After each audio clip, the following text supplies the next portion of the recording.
Doctor, what do you think about this patient? An extremely unusual case in my practice. Not only is he a man and has traces of long-standing injuries on his body, but his physique is very different from the standards. As well as the appearance. What's going on? Why does everyone around you speak in female voices? Why do they speak English and I understand it? And most importantly, why can't I see anything? What can you tell me, detective?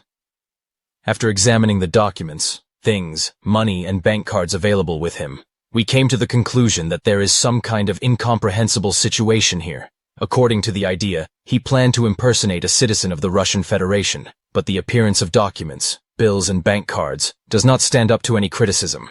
The quality is excellent, but you can see the fakes at a glance. Fuck That's what they put on me. And even directly from the ATM. Having run through the data about this man through Interpol, we found out that in Russia he does not appear at all under any guise, and not in any databases. He doesn't exist.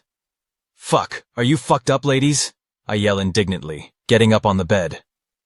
On the bed, I think. Okay, the money, even though I took it from the ATM. But they could have put fakes in it. But my passport. Why didn't your Interpol like it? And what do you mean I don't exist? I've existed for more than 30 years, lived, worked, and paid taxes since I was 19, and suddenly I don't exist. There was a silence that lasted for a while, and hysterical laughter rang out. The women who were talking before were laughing, and I could hear the phrases through their ho-hots and sobs. Ha ha ha. Oh, I can't. He. Worked. Ah ha ha. Man. Ha ha ha. Worked. Ha ha ha. Stop laughing. I still have a lot of questions, starting from where I am, ending with what happened to me and why can't I see anything. After a few minutes of hysterical neighing from these ladies, I was placed in a reclining position, and they tried to get me to agree that I was nobody and nothing, and generally a substitute for a Chihuahua dog. So my task was to lie down and wait for the weather from the sea, and they would think and decide for me. I, in turn, with the help of my stubbornness in some questions, was able to get some of the answers. And the situation with me wasn't as scary as I thought, but it was also incredibly strange. So, first of all, I'm in New York. It's not cool, right? I was in Krasnodar, and now I'm in New York, huh? Secondly, I fell face down from a height of 10 meters, and was hospitalized, and when I asked why my eyes were blindfolded and couldn't see anything, I got the answer that they were fine, only my face was injured, and, attention, I am undergoing cosmetic scar removal.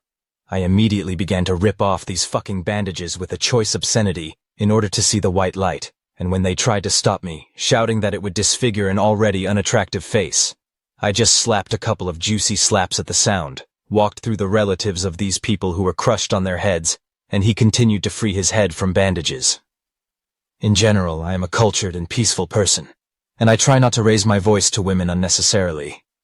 But these chickens, they really pissed me off because they considered possible abrasions a good reason to deprive me of my eyesight indefinitely. What are you doing? What are you doing, patient? These scratches and scars will remain on your face for the rest of your life. Then how will you start a family? Shut up, you worried chicken.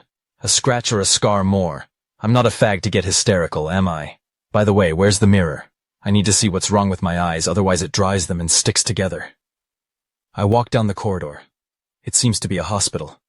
Ignoring the glances at myself and through narrowed eyes, I look for a door indicating that this is a toilet. No. You can't. It will be a blow to your psyche. The lady clings to my arm and tries to slow down, but she's just following me like she's in tow. Heh.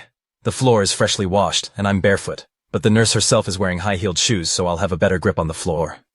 My house after returning from a party was a blow to my psyche, and here is a harsh necessity.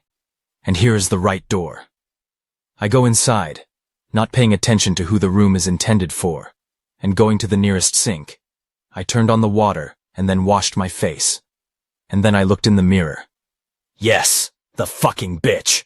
What the fuck? I told you, your face. The hell with the face. My left eye. He's covered in pus. You know what happens most often in the morning if something gets into his eye? So, after a short argument, I agreed that I would be given cotton swabs and moisturizing eye drops, after which they would not interfere with cleaning all the purulent plaque from my visual organ.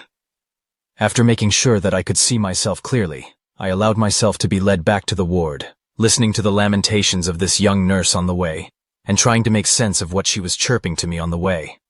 Events and the latest news, the heroism of Spider-Man, Iron Man, and others. Yeah, I didn't expect that this seemingly decent lady would be one of those who are fans of these comic book and cartoon characters. Finally, I reasonably asked the nurse. As far as I know, the prices of medical services in America, to put it mildly, are far from sparing. Tell me, approximately how much debt will I be charged? And I'm mentally preparing to start an argument, where I will prove that cosmetic surgery was the initiative of doctors, and not my request. But after the answer, my seat let me know that I have problems. Not at all. The nurse smiled. In your case, medicine is completely free. Looking after her, I hastily deciphered the signal from the asshole feeling. Master, free cheese only happens in a mousetrap, and if we are not driven into debt bondage by the local sharks of capitalism, then that means someone has already paid for you, and getting to know this someone won't end well for you. Everything is clear. We need to get out of here. The next morning, Agent Shield. It turns out that this is a strange man. A spy? But, he didn't strike me as that dangerous or prepared. Open, unhappy, having strange reactions. Yes, but definitely not calculating. Miss Strick, you do understand that in our time, the appearance can be any. The agent who handled the case smiled.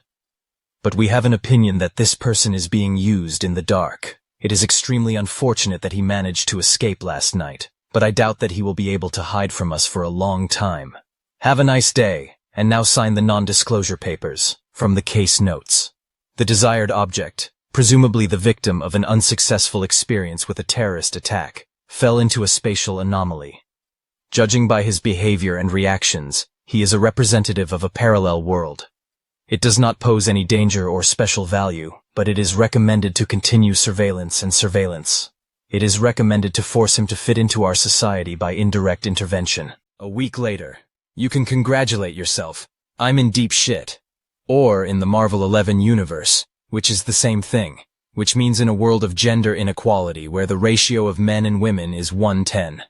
I've read about this kind of thing, and about people who got into a world where they settled in pretty well, but there's just one catch. I don't want to accept the role assigned to me. And I'm not a superhuman person either, to force myself to be reckoned with, just as I'm not a seasoned IT guy to start riveting games and making money with it. I was actually a factory worker. I know something, I can do something. I was going to get married. I went to Krasnodar to buy a gift for my girlfriend, and when I withdrew money from my salary card, a blue glowing funnel appeared in front of me, into which I was sucked. The rest, as I understood it, was told to me in detail. I fell from a height of 10 meters, almost died, I was treated, and, to be honest, I am ashamed of my escapade.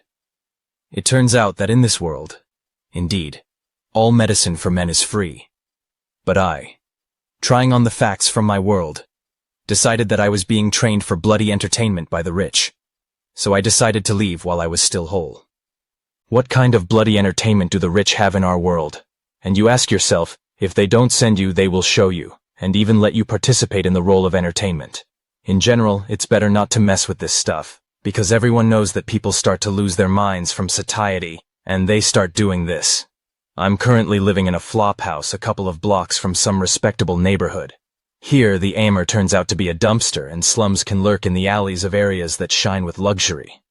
I remember on the news channel they showed the same New York Live, where you could see a well-groomed street from the alley, but the alley itself looked like a dumpster.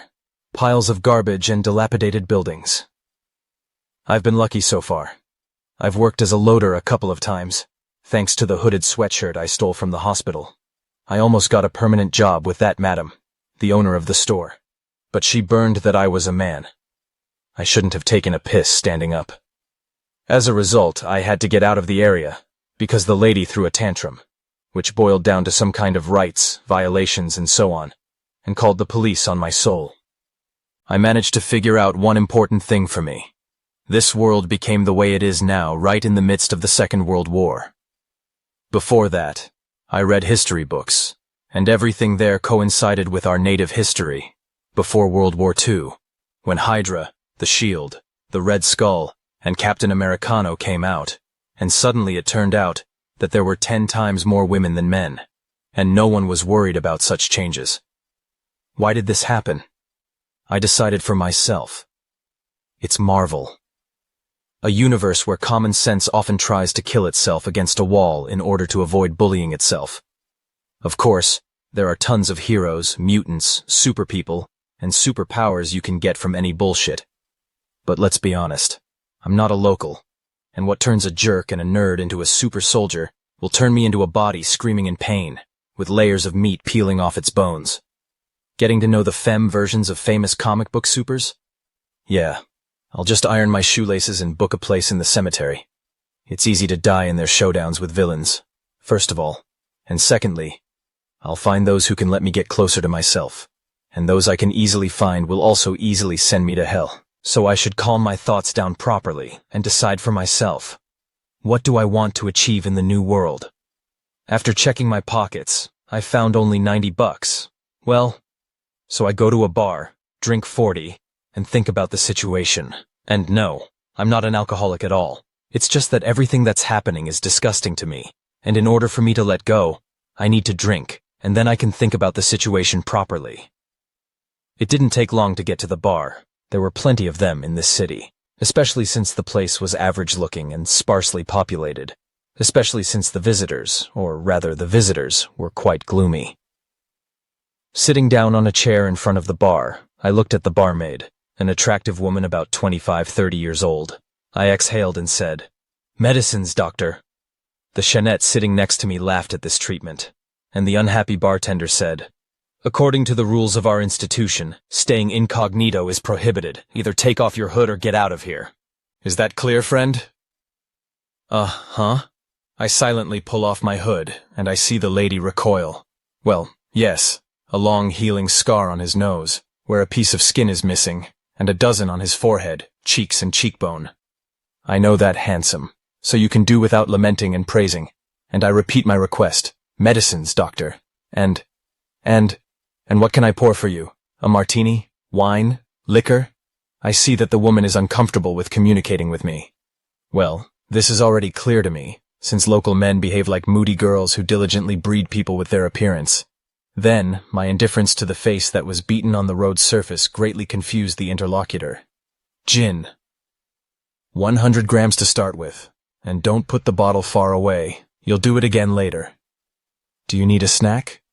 "A little bit. I need to keep in." "Hey, where did you come from? Are you so handsome?" The Shanette sitting next to me addressed me. "Are you sure you can even drink this? Maybe you can have a martini or champagne, as men should." "Girl, I don't know your name." "Monica." "Vlad."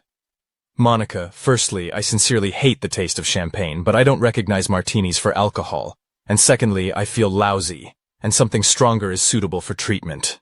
At that moment, the bartender put a glass in front of me and poured gin into it as I ordered. "If you can drink this in one sitting, right in front of me, then I'll pay for all your drinks today," this girl told me with a dirty smile. "Go on." "If you can't, then spend the night with me." "I don't understand. What's the catch? I'm already winning." With the last words, I slowly drink the contents of the glass. Actually, gin is still a swill, but it's just right for my mood. I see Monica's eyes start to widen and her jaw drop, and when I look around, I notice the same picture in a dozen other ladies who were watching us. Why are they doing this? Oh. Now Monica's face seems to have stretched out, and her eyebrows have shot up all the way to the base of her hairstyle. Repeat. Are you sure? Yes. But the snack? In situations like this, I don't snack after the first one. Repeat. I drank the second glass in one gulp and ordered a third, which I ate liberally with cheese slices, and demanded a fourth for myself, as well as a piece of paper and a pencil. Putting the glass next to me, I decided to sketch my situation and think about it properly. What do we have?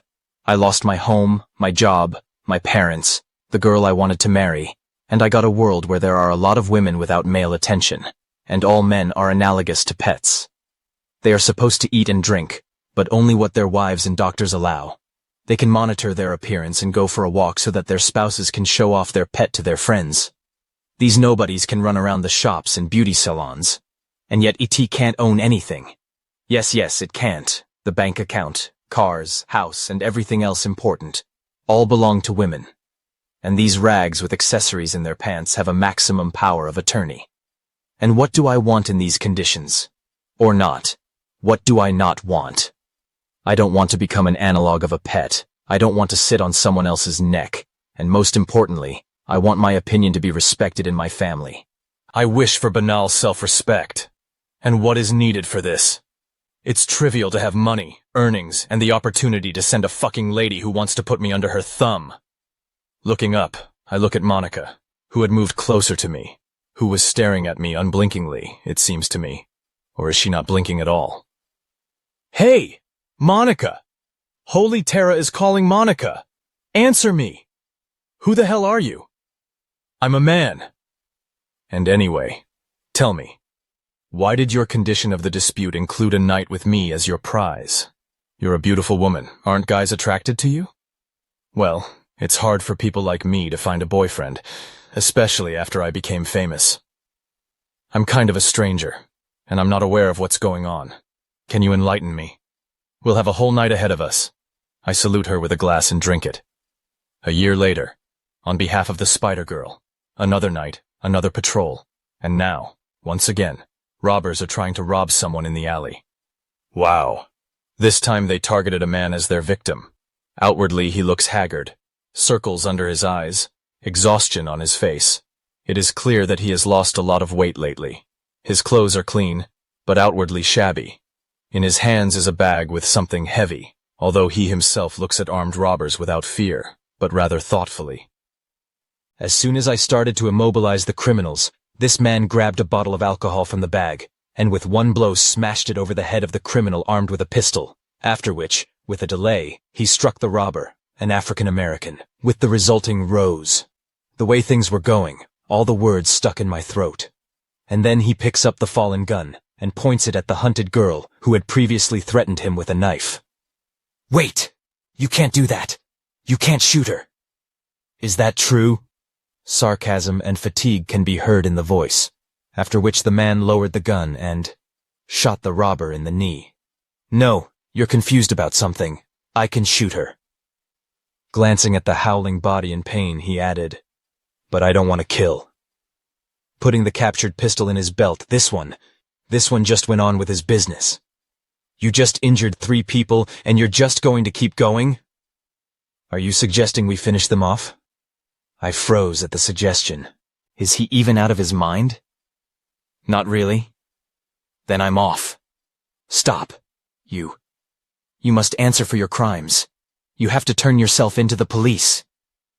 Or what? What am I really going to do to him? He's a man, which means his actions will be recorded as self-defense under the influence of an affect, but I'll be blamed for assaulting a man. You know, though, I'll do as you ask. What? Is he serious? With one condition. I knew it. He's a bastard. Now he's going to put forward a bunch of humiliating conditions, and he's going to mock me. You will take me to a building with a good view of the sunset, be my drinking companion, and listen to my story. Is it okay? Eh? No demands to undress. Give you a couple of expensive trinkets and other things? I told you what I need. How's it going? It almost sounds like an invitation to a date. That's exactly what it is. Do you agree, or should I go? Hold on to me, and hold on tight. 20 minutes later. I'm sitting next to an incomprehensible, worn-looking, emaciated man. My mask is half raised, a glass of some kind of liquor in one hand, a meat snack in my hands, and I'm trying to digest the story of this strange man.